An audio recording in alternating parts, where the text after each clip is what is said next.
I happened to be in Virginia doing some consulting for the seminary, and we were having lunch, and she said, I need to introduce you to someone. And she was acting like a teenage girl with excitement.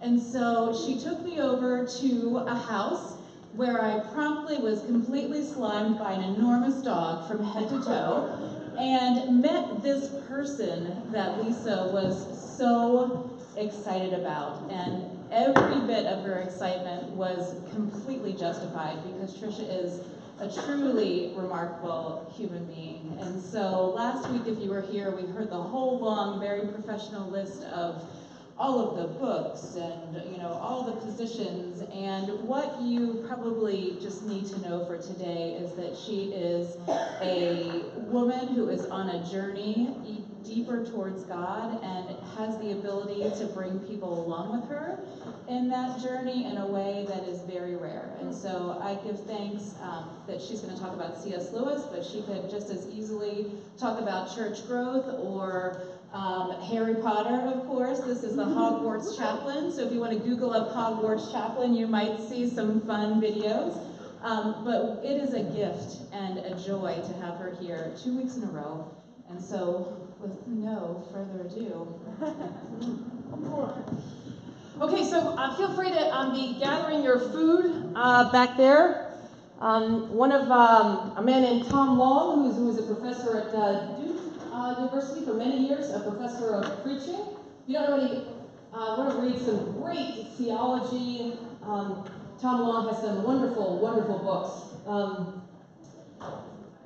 So he's got one actually on the Christian funeral, and it gives the whole history of funerals actually in the ancient world and the Jewish tradition, the Christian tradition. And it's because he started out wondering how to plan a good funeral sermon and turned into a great book. That's the way Tom is. But Tom says that most of the New Testament parables are best understood if while you read them, you hear in the background the sound of clanging dishes. That there's something about the church gathering and eating and sorting things out, that if you forget that it was human beings making a lot of noise for all these parables, you're probably going to treat them with a kind of care that will impede your understanding. So whatever noise you are making there and in the kitchen, keep making it. It'll remind us that we are actually talking about human persons when we talk about the church. I love you. That's the camera. And oh, right. Just moved it out of the way. Oh, that's funny. So I love you enough to tell you that we were just live streaming your rear end. So I don't think we want to do that. That's all right. So we're going to... Hello, everybody.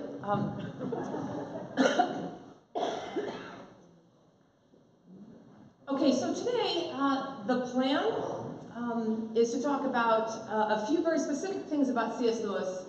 I mean, you have a whole year to think about him, but there are grand ideas about Lewis, and there are other things. For example, you probably don't know he never had a driver's license. He had no interest in driving, so C.S. Lewis never drove. For me, that's a big credibility hit, because he wants to talk a lot about how to be a good person, and if you've never actually been behind a wheel, I don't know that I can see a lot of credibility in that, because that's where many of us fall off the straight and narrow. But he had no interest in driving. He had the privilege, the great privilege, many great privileges, but one of them was to be walking or bus distance from his own job. And the joke is all of his friends had driver's licenses, and what they would tell you was the only reason he couldn't is because he had good friends.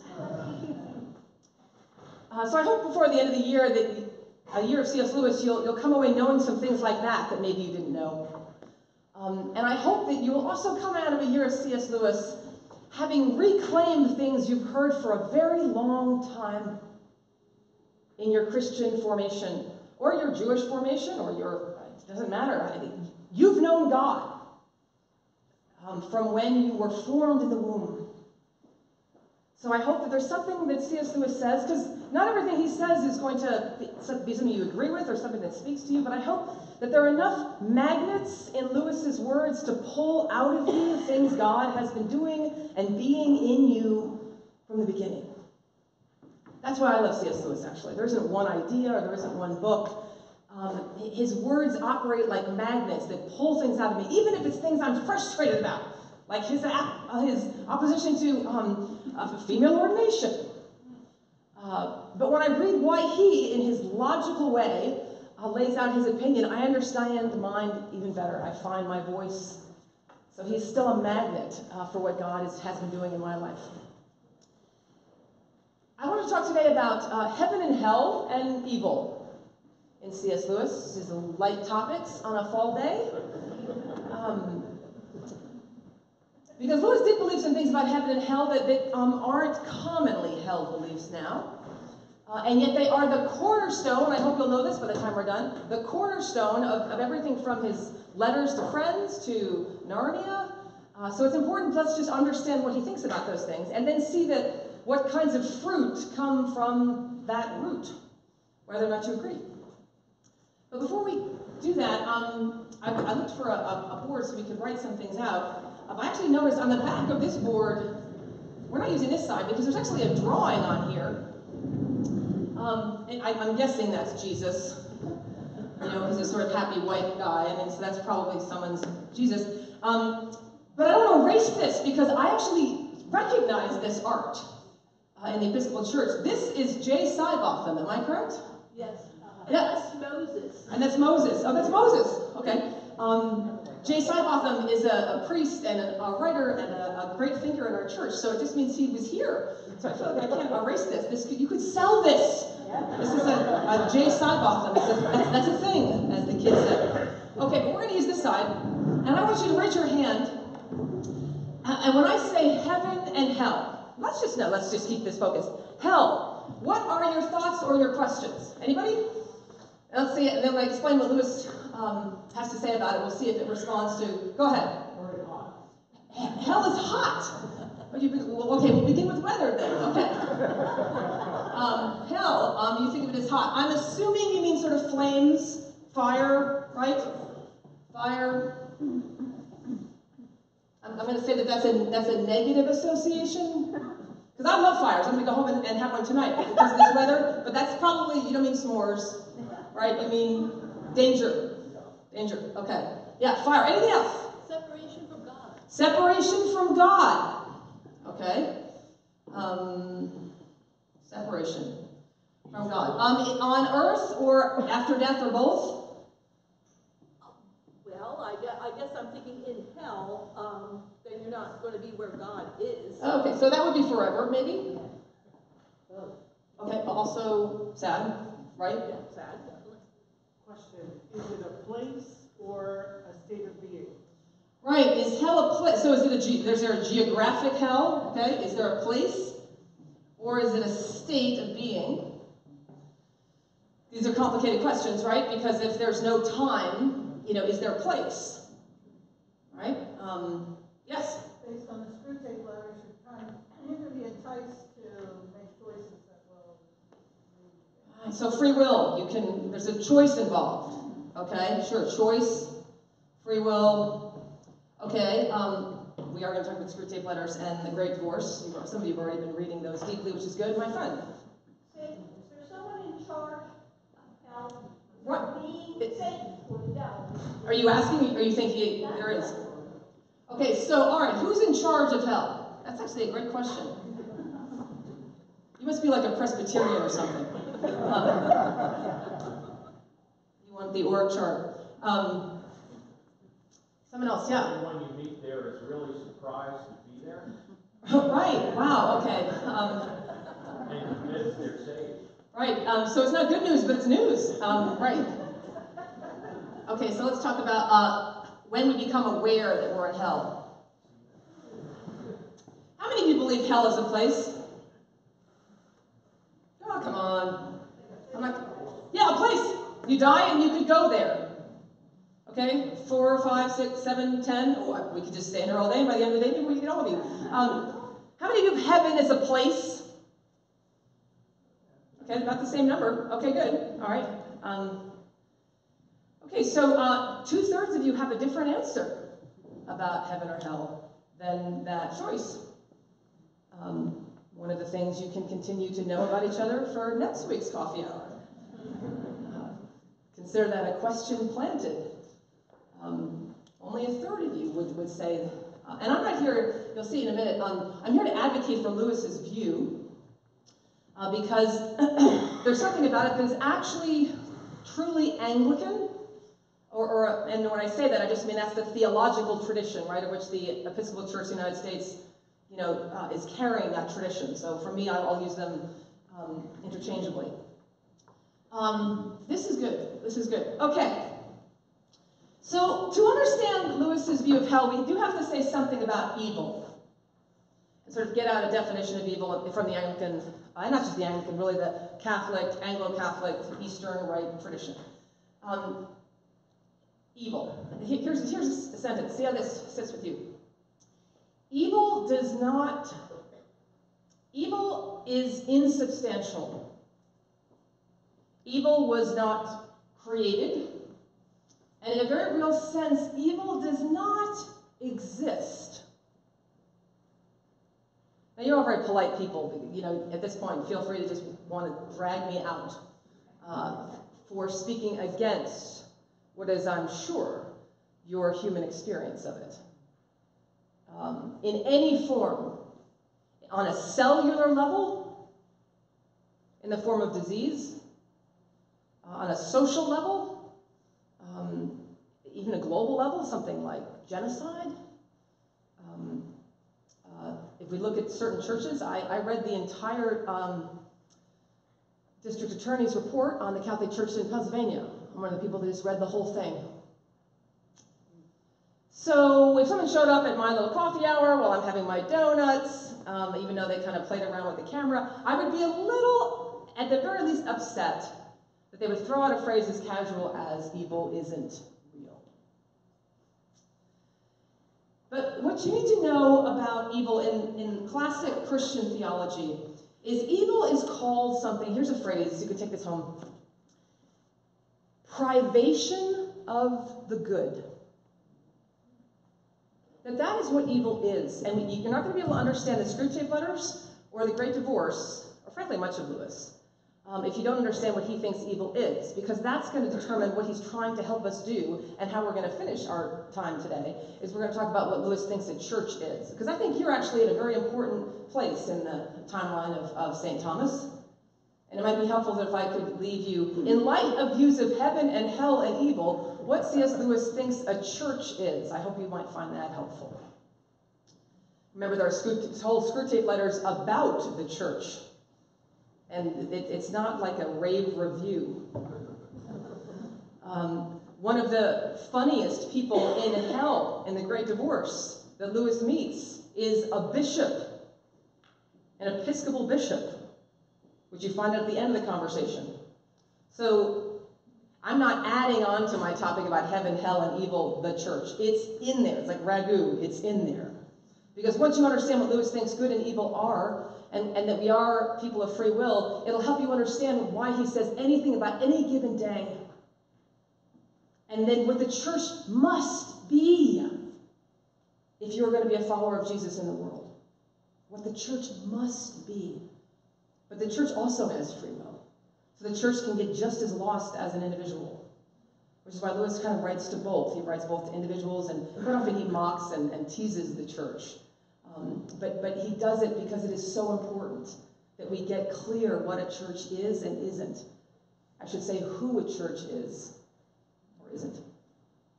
But very quickly, think for a second, if this is all of creation that God makes, everything that is made, part of what is made are people with free will. I would add it's more than just people. Let's just leave it on people. And the idea is there's also good. Good is a real thing. Goodness, holiness, these are created things by God. They are all real things. But because free will is in the mix, and so we are now people who are sort of co-creators, and it's symbolized in the Genesis account where God says, Adam and Eve, name the animals. Like I do, I'll make them, you name them. It's a symbolic rendering of our relationship with God. We can't make the animal. Remember with Jonah, can you make a whale? Job gets asked a similar question. Can you make a whale? So God reminds us occasionally in Scripture that there's only one who makes the things, but we are invited to participate, to till the earth, to name the animals. You only get one generation out, and Cain kills Abel. And what that does, it doesn't create something new as much as, let's say this is like a gas tank, this is all the goodness created, we can kind of lower the level of it. Choices we make can pull down the experience of good of other people around us. We're not making a new thing. We can't create evil. We're not that interesting, people. A dear friend of mine who was a Roman Catholic priest and a confessor for, at that time, when he and I had this conversation, he'd been a confessor for like 42 years maybe. Every Saturday he would just sit for hours in the box. And he was my confessor, so I would go in occasionally and just say, how do you do this? Because I'd have all the people in front of me and behind me, and I would just see this assembly line of sin every week. And on certain days when I didn't have much to talk about, which is a win, I would say to him, how do you do this? This is madness. You just listen to the depths and the darkness of human choice for almost 5 decades. And he looked at me and said this honest thing. He just said, it is hard because it is boring. He was completely sincere. That was the hard thing. Just because you think you're so interesting, but there really are, what do they say in Shakespeare? Like, there are kind of 5 plot dramas, like in all of Western literature. You know, there's only so many things. That's why most shows that are in their 6th or 7th or 8th year, they just eventually die, because there's just only so many things you can say people can do to one another. We're pushing the boundaries right now in our public square. But the idea is we're not that interesting. So we can either create evil, we can't make a thing, but we can, what's called, in the philosophy, we can private, which means shrink. We can, like, think of this as a jug of milk in your refrigerator, and you come down one morning and there's like 1 inch left. Someone has privated the milk. They did not make the milk, but they have created a real experience for me of a lack of milk that is very real. Now there are actual things I cannot do because the milk has been privated. Nothing new has been created except a void. And you could private the milk actually to nothing. And then my experience of at least that thing would be death. That's how powerful free will is. We can raise and lower the goodness that is of God, that God radically gives us the power to private. Think about that. This is why we say in our liturgies, our confession is not just for what we do, but what we've left undone. Sometimes the greatest privations are we have not done the thing that would perpetuate or honor the good. And someone else then has no milk, none that they need. I chose milk for a reason. People need that for life. We have the ability to private the good. But we should never give ourselves the credit to add to the scorn of taking someone else's milk. Do not say we've actually created something. That's something Screwtape would want you to think. You had created something. So keep that in mind when we talk about heaven and hell. Now, let's go to something like the Great Divorce. Okay, very quickly, how many have read The Great Divorce or are familiar with The Great Divorce? Some of you? Okay, put your hands down. Okay, so it's a dream. The book begins as a dream, which is how Lewis gets around being accused of his theology. Very good move on his part. Just say, write this whole radical book about heaven and hell, but begin once upon a time. So it's people who are in what we realize is hell. It's dark. It's sort of twilight, but nothing ever happens besides twilight. And they get on a bus, and they go on this bus ride, and you find out they're actually going to heaven, right? And when they get out, they move around a little bit, and they can meet people who live in heaven, who come to greet them, and frankly, try to talk them into staying. This is a very radical idea. And it also feels like, why is this a whole book? It should be a chapter. This should not be a long story. You're in hell, you get out, you get to heaven, you can see a good bit of it, people are being really nice to you, ask you to stay. How can you not stay? How can you not stay? C.S. Lewis believes that we are allowed to private the good in our own lives and the world. And as a result, we can get used to the world as we have made it. So you can look at the milk and see there's only an inch, and you can start to say things like, maybe there's only an inch that I need. Maybe there's only an inch that I want. And we can lose, that's why Lewis and Tolkien and others, they use fiction to constantly heal your imagination. Because the more you look around to a privated goodness in the world, the more you just think, maybe that's the way it's supposed to be. And then you make your choices accordingly. You kind of watch your back. You start being really into things like private property. In a world where good is being privated, the interest in private property goes up. The interest in everything in privacy goes up. Because you begin to get a sense of what happens in a privated universe: scarcity. Scarcity. And then when you're convinced of the scarcity, Lewis believed what starts to happen is you just make irrational decisions. You think they're rational, because when you look and you see there isn't enough milk, your initial response, which Lewis would say comes from God, should be to long for or to acknowledge that you long for something more than what you see. But Lewis says what happens in a cruel world is you just start to being told even at childhood, just get used to it. That's what happens. I hear it all the time in church. The world isn't fair, sweetheart. The world isn't fair. I never know what to say when I hear that, because I've read too much C.S. Lewis, who would say he understood the parent's need in that moment to help the child realize that the parent understands the pain. But we also have to be very careful that we're not actually forming children on an inch of milk and dumbing down their muting or putting to sleep their desire that life could be different, that there is a kingdom, that we were made for things that right now are not only not discussed, but they seem broken and impossible. But we immediately want kids to feel like, don't worry, you have enough, the world is broken, but we'll get through it.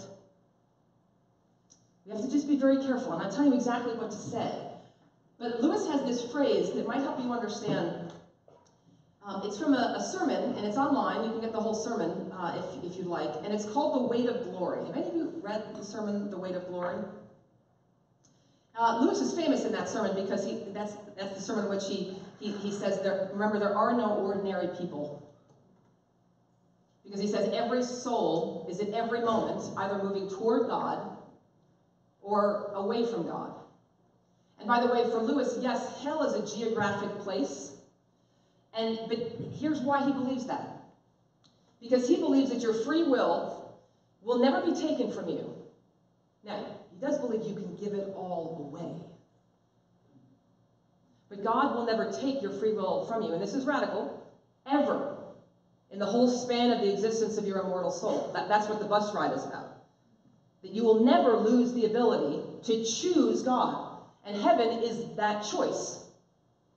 And for Lewis, he would say again and again and again, or as in Narnia, further up, further in, further up, further in. So there's knowing God, and then there's knowing God, and then there's knowing God forever.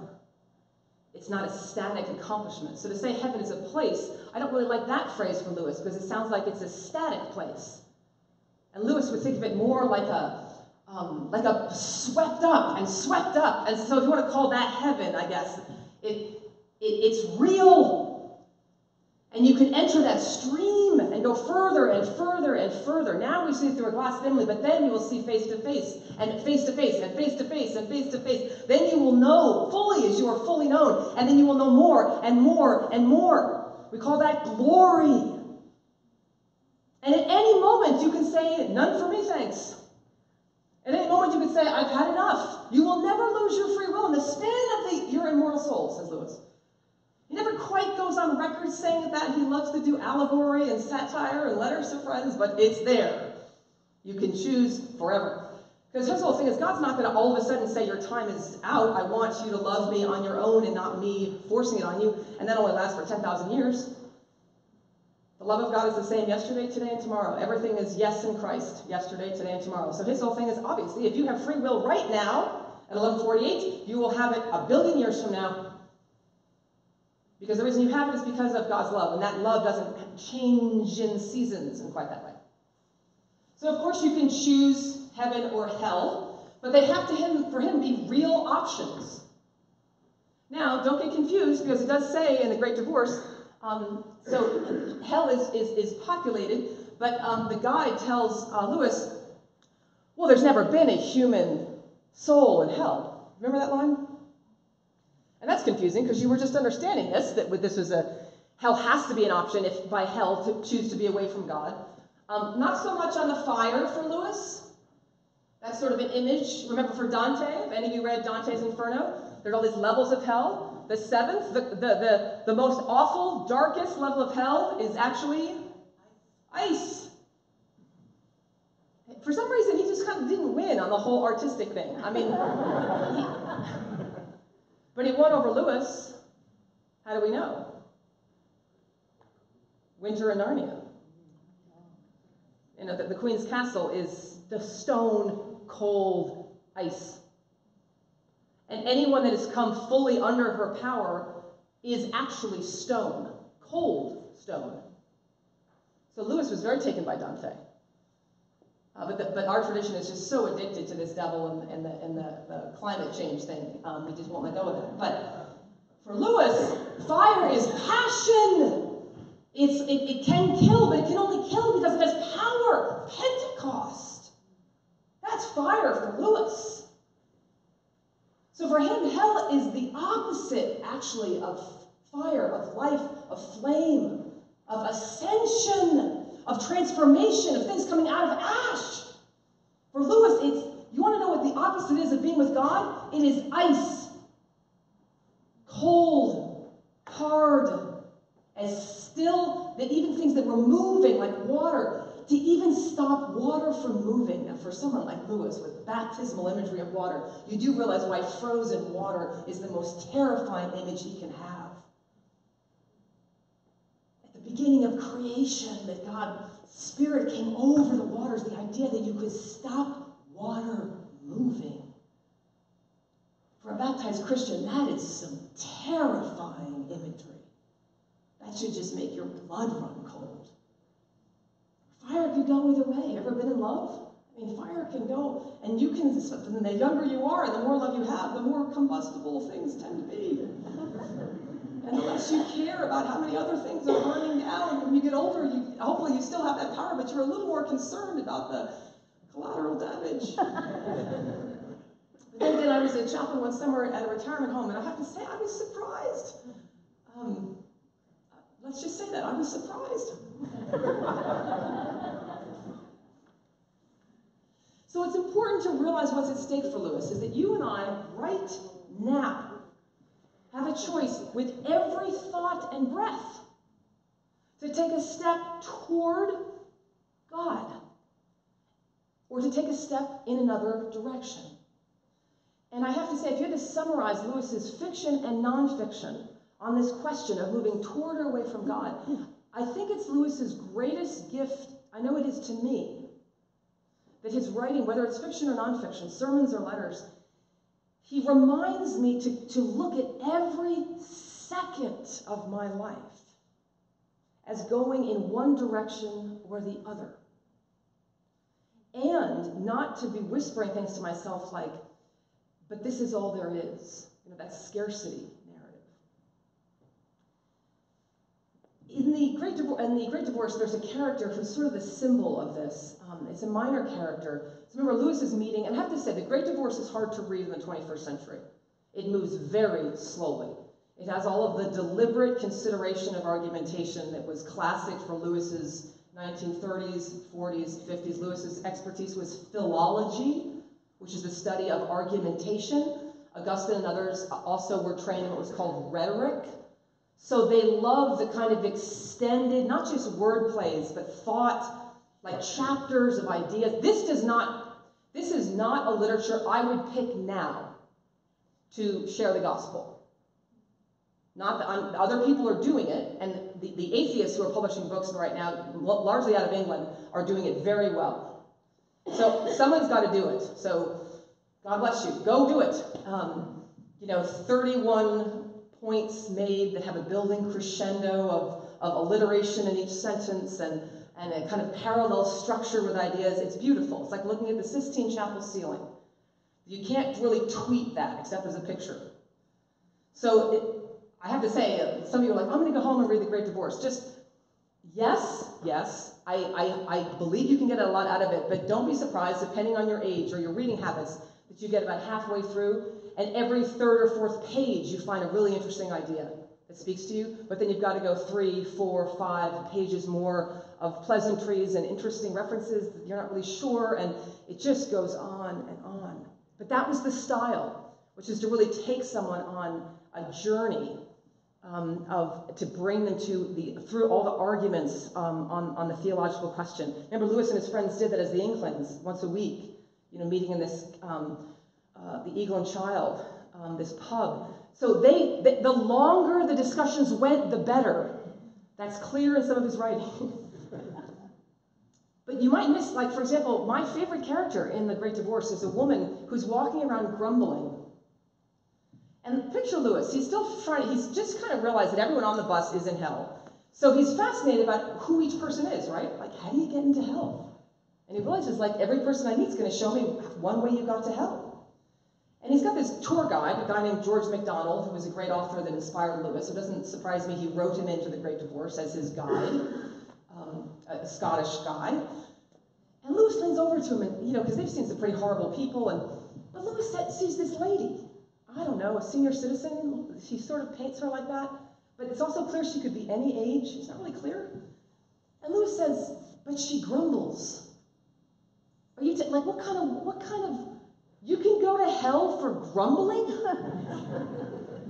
And that's totally what I would say, right?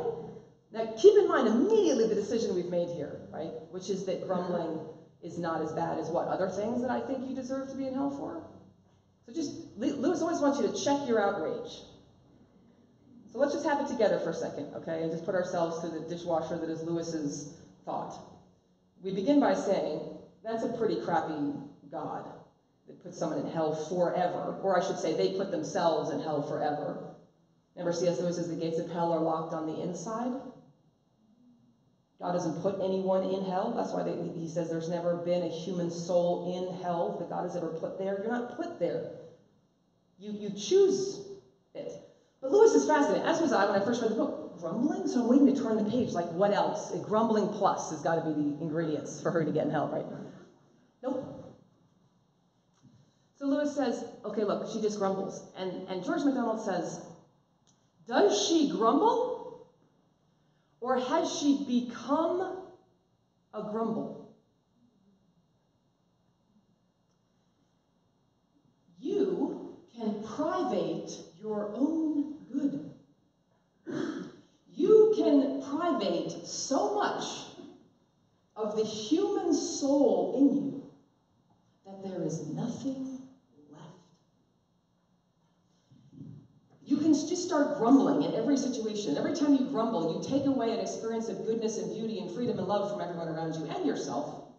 And the level goes down more and more. And what George MacDonald is saying is, no, you don't put yourself in hell just for grumbling, but your free will is so profound, you can grumble down the goodness in you to nothing. And what you are now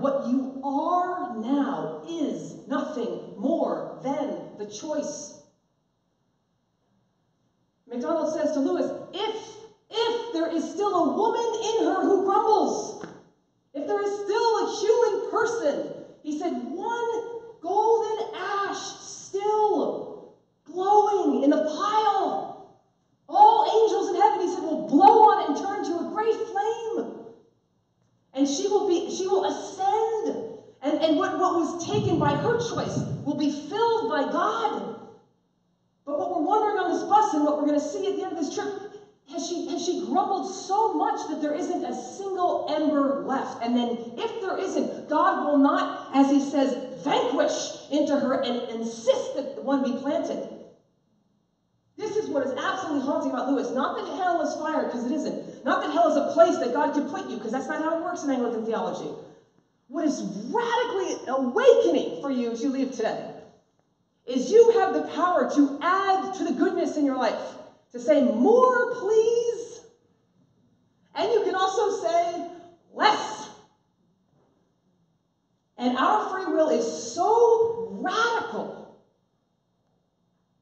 that you can say less until there's none. And what is left then is the kind of shadowy person in hell. So that's why the angels say in Lewis that there's never been, do you get it now? A human soul in hell. Because if there's anything left, any shred of the human soul, they're always on some kind of journey, and the possibility is always that they can get on the bus and ride it longer. Maybe they take the bus ride 100 times, and every time they get out, they take another inch closer to the great heavenly mountain. All that can happen if there's even just a shred left. But my gosh, here's the haunting part about Lewis. Not that you're going to burn forever, but that you could turn yourself out.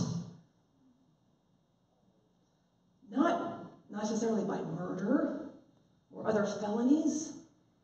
In fact, Lewis writes, those of you who read a lot of Lewis know he writes all the time, and all throughout the Screwtape letters, that the junior devil gets all excited at all the like really bad things he could get his guy to do. And Screwtape is like, be careful with that. When someone does something really bad, the conscience strikes back. When they really fall off the cliff and break their leg, they know they were doing something stupid. Go for the subtle things. Just make sure they're usually grumbling. I mean, the Great Divorce and the Screwtape letters really ought to be read together in terms of theology. They are saying the same thing in different ways. The Screwtape letters let you overhear a devil and a junior devil training, and the Great Divorce lets you see all the patience that they had and how it went. In fact, I don't even know why they don't print them together and call them different works, but from a theological point of view, you really need one to see the other. Because what Lewis does so well is he explains to you what you look like in ways that you can see in a character that you don't want to see in yourself. I know I love the bishop who's in hell, who has this great conversation. And any of you that know this part, oh my gosh, he meets his angel guide, who is, I think, his brother. And the bishop says to him, oh my gosh, it's good to see you. And he's all very friendly, very the way you become a bishop. Now I know your name, how's your brother, and the house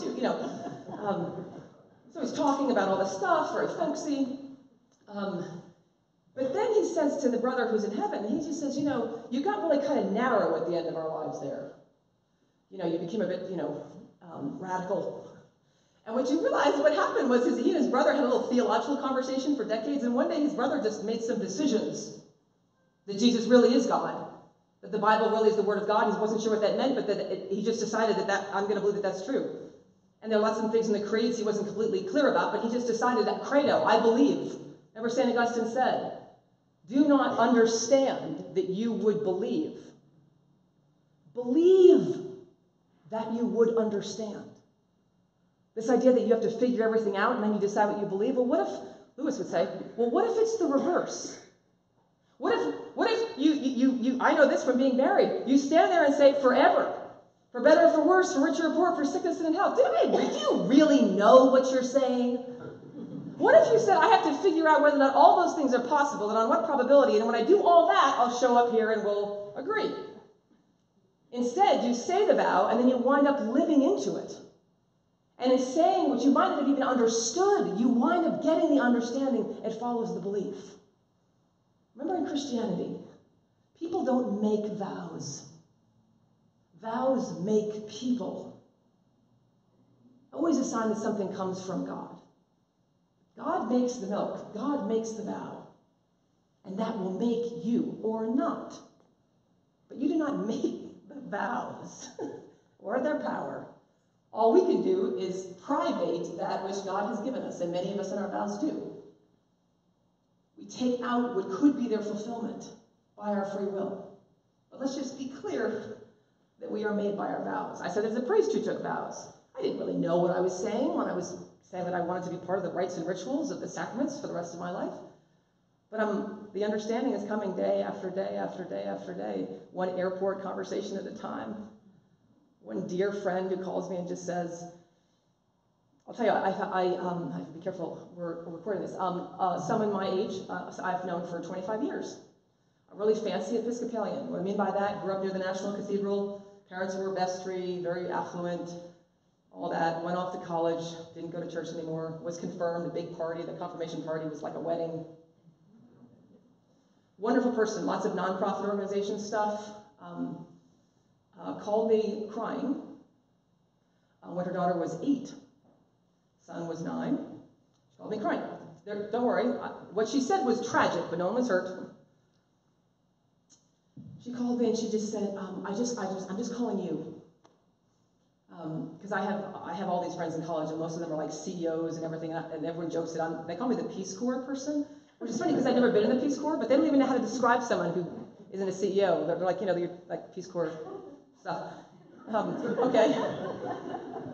Sort of when you go to Harvard, that's like a reference to theism or something. I don't know. So, but she called me crying, and she said, we read to our children every night. Of course they do, right? Because they're these kind of parents that do all the things. And she decided to read the Chronicles of Narnia because it was on the blog suggested as something that could expand the imagination for like non-material options or something. I'm like, you mean the wardrobe? Anyway, so they started reading Narnia, and her kids are super smart, because if you're wealthy, your kid, it's just a matter of time before some organization calls them gifted and talented. So she bought all that. So her kids are gifted and talented. And she gets to the opening of the story, she reads it, and her daughter looks at her at the end of the first chapter and says, Mom, who is Eve? Because remember they're called daughters of Eve? And of course, my friend, who had done everything right, and in her late 30s, she and her husband already, they never have to work, their children will never have to work. They've done well in consulting. And she looked at her daughter as if it was someone else's child. She went to a good Episcopal Church growing up, but somewhere, it's such a screw-tape letter, it's such a great divorce character in the bus, somewhere along the line, got busy, things come up, youth soccer, we didn't go this week, we're going to go next week, we didn't go this Christmas, we got to remember to go next Christmas. All of a sudden, you're 34, your kid is already in some language, your kid looking at you speaks like 3 languages, but when you get to the line, daughter of Eve, and it might even begin to be stirring up in you some of your own memories of all that stuff, and the little girl with your features looks at you and says, who is Eve? And I got a phone call at midnight from a fallen away, her phrase, not mine, Episcopalian, who just said, what has happened? So I said to her on the phone, who is Eve? What is it you think you know that your daughter doesn't know? And then she starts crying, admitting she's never even read the story. And when I hung up, I thought, this is what Lewis is talking about. It's the person who might does something like commit murder, that, yes, that person can have a very dramatic experience of evil and can create a profound experience of evil. Those who have done prison ministry. It takes a while to get used to sitting across from someone and think about the good that they've privated. That is hard work for the imagination. It is holy work because it does make you look inside yourself and say, do I have nothing in common with this person? Christ found everything in common with this person, and I can't. Christ had total solidarity with this person, but I can't. You mean you're the one that's further away. If you're between a person you're on death row like Sister Helen Prejean, right, from Dead Man Walking. Her whole thing is usually between me and the person was Christ. In other words, Christ was closer to the person than I was. And the gap that I'm worried about is not his or her distance from Christ between us, but the gap between Christ and me as I judge them. That's the gap I'm going to mind. And let God sort out that side of it. Now, especially if you're a survivor, this is a triggering, and I apologize, conversation. I understand that. But C.S. Lewis talks a lot about people who've committed crimes like that in his fiction. Like Edmund. Yeah, you can have all my siblings. I just want some Turkish delight. And remember, the really smart little kids that read that story are like, did he know the witch was going to hurt his siblings? You have to say yes. And here's the thing, he didn't even care. Because if you grumble, you can reach a point where your conscience itself is affected. So the good news in Lewis, when you finish reading, and I suggest if you have the screw tape letters, then you might want to read letter number 1 tonight if you can. It's all online. You don't have to go by it. Letter number 1 is when the senior devil is explaining to the junior devil exactly how it is to distract the human. And he talks about, what I love about it, he talks about, remind him how hungry he is, have him always look around for the newsboy, what the next piece of news is. Keep him, he says, in the constant stream of information. It's like this is written today. So go home and read Screwtape Letter number 1, because it's the initial setup. He becomes a Christian in letter number 2, and that's fascinating when the devil says, don't worry, just because he's joined the church doesn't mean we're not going to have a soul. In fact, we could get it a lot faster now because of the way church works. Just wandering around the world when nature and goodness around him could communicate him, we were in trouble. But get him into a church that is broken and petty and small. And he's much safer inside an institution like that than he is walking down the street looking at other human beings in the image of God. That's a high threat environment for a devil. But the church, he said, we've had that for centuries. He does say it could happen that he meets God there, and then we're all finished. But chances are he won't. So read that letter, because it'll, as you hear what the devils are saying to each other in letter number 1, it might help you get through a news cycle in the next couple of days, and just be a little mindful of how much we value being knowledgeable. And I feel like I need to listen to the news. I feel like I want to know what's going on. But am I getting lost in that stream, though, where I'm starting to believe that every container of milk only comes with an inch of milk? Because that's what happens. You start grumbling, and then you just think that that's normal. So read that first letter. It'll be a good wake-up for you tonight before you go to sleep, and just say, wow. Let me say this about the church and Lewis. Lewis said he didn't like going to church. He didn't like sharing a pew, he said, with other human people. Otherwise, it would have been fine. Lewis is one of those people who loves humanity. It's just people that he really had no use for. He said most church music is 6th-rate music written with 5th-rate poetry. So why go? Why did Lewis go to church every Sunday? And I've been to the little church where Lewis went and sat, an old, cold pew with working-class people in his neighborhood. I heard someone say something, so it's very helpful. I was asking about St. Thomas, and someone said to me, you know what I love about church? And I was kind of walking away, and I just stopped. I thought, I love these sentences. So I came back to center and just looked around and said, what do you love about church? And the person said, it brings out the best in me. Well, that's good news. I mean, that's not a bad thing. Yoga class can do that. I was driving and I saw a bumper sticker coming up to Pennsylvania last week. The bumper sticker said, I wish I were the person my cat thinks I am. Which is just another reminder that animals can bring out the best in you. S'mores can bring out the best in you. The lottery. So I'm glad the church can at least do for you what a pet and yoga class can do for you. But you cannot read C.S. Lewis at any length and think that he would ever say that you should go to church because it brings out the best in you. You are looking for a new leader in the next year or two. Do yourself the holy service of making sure that person can answer this question. What is the church? And if they start going off on things like, I want us to have an impact in the community. A hurricane has an impact in your community. I want it to be a place that has a lot of diversity. You will never, for many complicated ethnographic reasons, ever be more diverse than an organization around you whose goal it is to be diverse. You won't. I'm learning to be a good person. There are so many things online that can help you do that. Christianity, Lewis would say, is not a moral enterprise. In Lewis's phrase, Christ came not that we would be good people, but that we would be new people. The reduction of Christianity to a moral system is unfortunate for many reasons, the first of which it's wrong.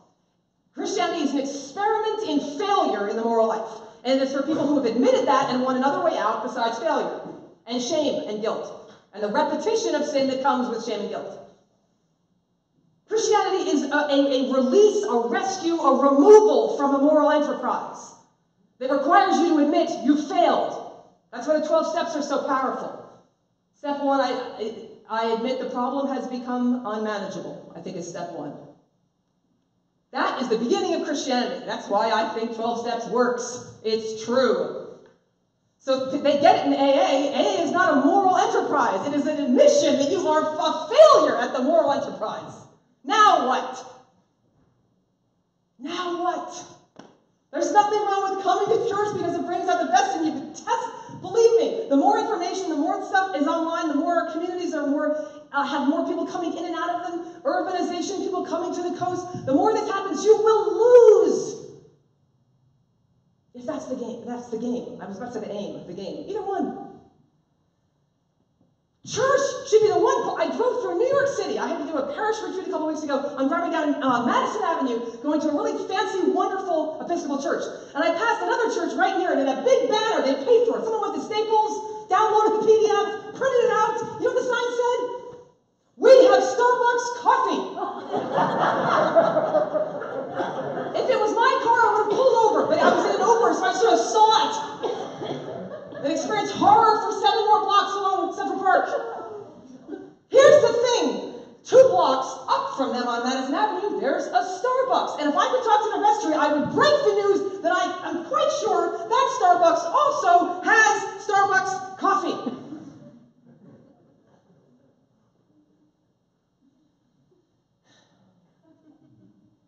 I hope they have Starbucks coffee. I don't even drink coffee. I actually am a hot chocolate person, so maybe if it said we have Starbucks hot chocolate, I'd be pulled. But that, oh my gosh, even if people see that sign and decide to get their Starbucks from you, that's why they're there. I have a feeling there's nothing wrong with that sign. I'm sure one of you, it's a small world, one of you probably made that sign, see me after. And you have some grand strategy that brings people in, you share the gospel with them. Okay, that's possible, but I'm guessing that there is instead a bit of an identity question mark. What do we offer that when we do it, you can't go 2 blocks up unless you hit another Christian community? C.S. Lewis believes you go to church because it brings out the worst in you. We are the community that should have a big sign up that says, come and join our community, not our church, not our building, our community. Join the body of Christ right here, because here, one place, you can bring out the worst. That thing in you that is killing you, or hurting someone else, or both usually. You cannot name it. You can come here and you can say it. Nothing can be redeemed without your participation. That is our radical Anglican theology. God will not raid your soul, taking out of it that which you did not say, take this. So you come into what is a church? A church is a group of people who love God enough, who love each other enough to be a place not where everyone stands up and says the darkest thing in them. That's what our hymns are for. That's why some of them for you suck. Because there's just nothing in them that relates to you. But the person next to you, that verse is the darkest, most awful thing that has haunted their soul for 60 years. And when they sing it, they say it, and it goes up like incense at the altar. And they experience freedom. Christ will go in the tomb with you. And in this community, what is a church? A group of people who, like the 2 women on the first Sunday morning, go to the tomb together and see Christ who's come out. They see an empty tomb and a Lord, and they understand what happened. And they realize that I'm the tomb. So if you come into me, you will take the death, you will raid hell, and you'll take it out. Go to church because the worst in you that you have had no success with your resolutions and your Lenten ideas and your to-do lists and your improvement plan, you failed. And the times when you've succeeded, all it's done is given you arrogance to make you less good at any other project. So Lewis says, go to church and let the worst that is dying in you and killing you come out. And look around and realize the one thing we all have in common who show up is we are all in this together. It is not true that we have a confession as a group, because as kind of fancy Protestants, we don't do that private confession anymore. A little bit irrational, a little self-involved, so instead we just do it as a group, right? No! Confession. In our liturgies, I see one of your priests is here. You all know this? Yes, Mark back there. That confession is the place where the community confesses how the community has failed as a community. We're supposed to be the body of Christ in Whitemarsh, but there are things we've done and left undone that have privated the goodness and the grace of the world. And we, who are one body, all one of us confesses that we are sorry, and all one of us needs to be absolved. And then one priest is the symbol of the one triune God who says, you who are my body are absolved. If you have a personal sin, sorry to your priest to make you busy, go see them. We still have the right of reconciliation. That's a thing. And it's different than what we do in church together. You're not supposed to just mutter along your own private things and just hope that they get kind of stuck in there. Remember when the woman did that with Jesus? I'm just going to get healed. He was like, who are you? Come forward. He was like, you thought this was a group confession. No, it's not. It's you and me right here. There's a parable about this. So if you do have something inside you that is a personal thing, please go see someone. It's a priest for absolution, a fellow Christian for consolation, either one. Realize that confession is a reminder every week. We are one. Yes, we have coffee, and I'm sure it's great. But for your next leader, find out, do they believe that the church is somewhere on earth, maybe the only place in this first world, competitive, cold, consumerist culture? Is there one place where I can see come out of me into the grave, up on Sunday morning, taken from me, the worst in me? I would love to come back here 5 years from now and have someone grab me and just say, I go to church because, thank God, as Lewis would say, because it brings out the worst in me. And then it leaves me. Amazing grace. You've all got to head off now. I will be around for a few minutes. Ideally, we would have another hour of you being able to talk and ask your questions. I will be back in March, but the charge we were given, those of us pulled into this year on C.S. Lewis, was that we are to be planting seeds. Not that you would have a year of C.S. Lewis periodic events, but that you would instead have events like this where you walk out to the parking lot like, I have so many questions. That's not incompleteness. That's the strategy. A beautiful, graceful strategy that next time you come and you see someone, like, look around, see who's in here. So next week when you're at coffee hour, these are other witnesses to this hurricane that just blew through right now. Talk to them, call them, have coffee. You don't have to wait for your church to plan a Bible study, C.S. Lewis discussion group. Just go meet with some people and say, what in God's name I came for the coffee. And then I thought there was a talk on retirement planning, and I sat down, and then I was awkward, I didn't want to leave, and then the flames. What's happened is what was supposed to happen. Don't keep your responses to yourself. Go home and send an email. Write your godchild.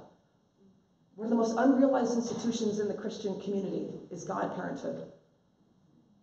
Go home and write a godchild. Just tell them what you heard today. Maybe they haven't heard from you in 30 years. Now you have something you might want to say. So thank you very much, St. Thomas, and I will see you formally in March.